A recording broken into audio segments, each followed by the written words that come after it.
So guys, ito dumating na si Wifey, no, galing Pinas, at syempre tayo dito sa New Zealand nag-aantay ng inaasahang pasalubong, at meron nga, hindi tayo nabigo. Ito ngayon ay fila, sapatos. Kasi last time puro damit, ngayon sapatos guys. So syempre ready na gunting. Can't wait kasi alam mo naman binabalot niya na mabuti yan. Talaga naman silyado. So sige, pag guguntingin na natin tong tape at makikita natin ngayon kung gaano kaganda tong regalo niya, dahil alam mo naman to si wifey ko magaling tong mamili. May taste to pagdating sa mga sapatos, damit at kung ano pa, no? So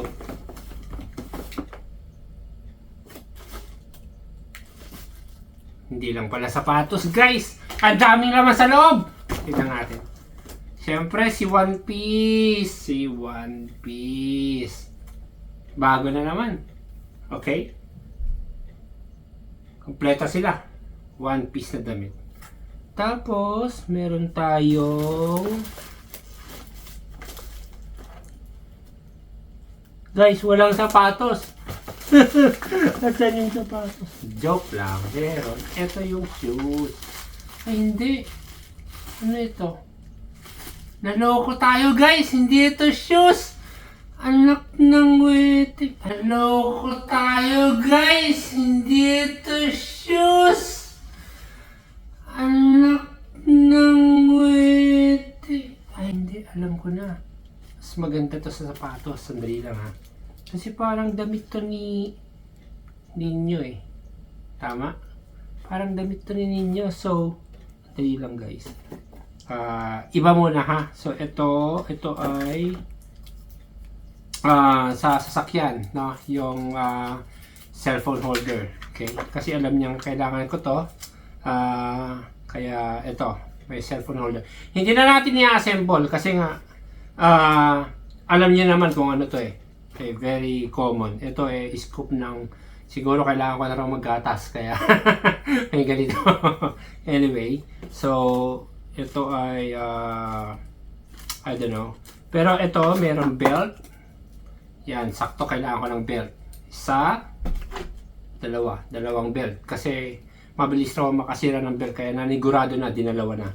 Tapos ito ay ewan ko kung ano to. No. Andali lang. Wala to, mga ano lang to, mga lagayan, containers para sa mga sauce siguro.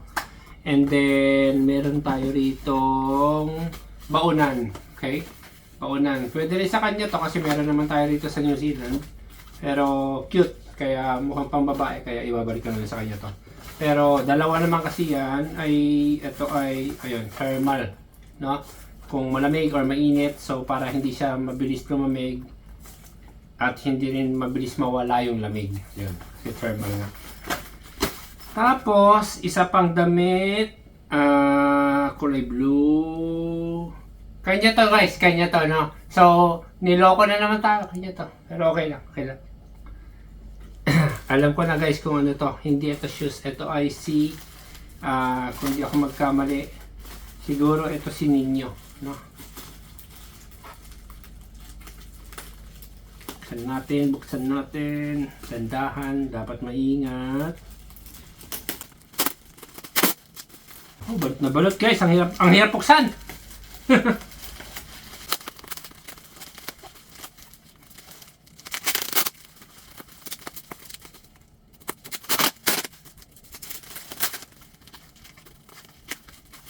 Siguro dapat sirain ko na ito, no? Kasi wala naman ang gamit to. Pero sayang kasi itong bubble wrap parang magagamit pa next time. Lalo na pag lilipat ng bahay, alam niyo naman pag lumilipat, marami tayong mga dalang babasagin.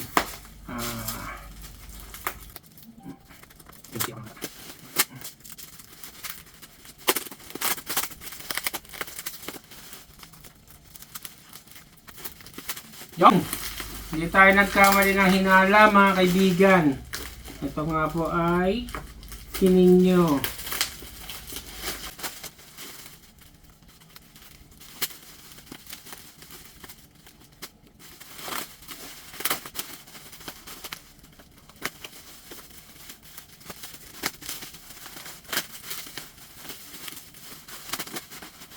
Guys, ganda. Tama. Si Ninyo nga. Si Ninyo. Galing ta sa Baclaran. Tama, no? Baclaran. So, o sa Quiapo. Pero kahit saan pa man, ang ganda, no? Di hamak na mas natutuwa ako rito kaysa sa sapatos. Kasi, alam niyo guys, nung pag-uwi ko po ng Pilipinas last year, kasama ko po itong asawa ko, kami po ay ginawan ko po ng santo yung bahay namin sa Binondo at the same time sa probinsya, no? So gumawa po ako ng altar, tapos nilagay ko po rin yung ninyo, kasama po si Jesus Christ. Bumili po kami ng ganito sa Quiapo, no? So gumawa ako ng altar, and then ang daming blessings po na dumating, no? So naniniwala po talaga ako sa Diyos, kaya ito po, nung ginawa ko po yon, nakita naman po ng asawa ko na ayun nga, ang daming blessings na dumarating sa amin at hindi po kami pinababayaan ng Diyos. Kaya naisip niya po na bumili rin ng santo at dalhin rito sa New Zealand pagdating niya, para sa tahanan po namin makagawa rin po kami ng altar. So ayun po guys, no. So nakakatuwa po. So may pamalit na damit, blue. Yung suot niya ngayon is green. Ayun. Isa pa uling damit. So, marami po siyang mga pamalit, no? Pamalit. So, limang damit ni Ninyo. Yellow, red, green, blue, at yung suot niya po ngayon is another green. So, ayun. Maraming salamat, wifey. Pero, siyempre, medyo nauto niya po ako rito, no? Kala ko pa talaga fila, pero mas naging maganda pa po yung regalo niya, no? Dahil mas gusto ko pa talaga itong ninyo at napaka-importante ito sa akin. Pero ayan po siya, may binato. May binato siya guys. Meron naman pala talagang fila. Talaga namang surprise! Surprise! So, meron talagang fila. Ang nilagay niya lang dyan sa fila box ng sapatos ay si Ninyo. Para nga naman sa protection. Kasi long travel. Pero ito po yung fila. So, maraming salamat po sa asawa ko at lalo na po sa Diyos, dahil kahit papaano po, hindi niya po kami pinababayaan kahit kailan. So, maraming salamat din guys sa inyong panonood, and until our next vlog. Nauutal-utal pa, no? Until our next vlog, see ya. Have a good day. Bye!